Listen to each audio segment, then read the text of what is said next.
கருவறைதான் மனதால் நானும் அன்னையே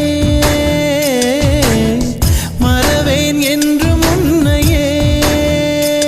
நான் பாலை வனத்தில் விதை போல் நீ பருவம் தந்த மழை போல் என் காதல் செடியில் பூவும் பூத்ததே உன் விழி திறந்திருந்தால் விடியலி தேவையில்லை உன்னை நான் துறந்திருந்தால் உயிரது சொந்தமில்லை இத்தனையும் இனி கிடைக்குமா கிடைக்கும் கிடைக்கும்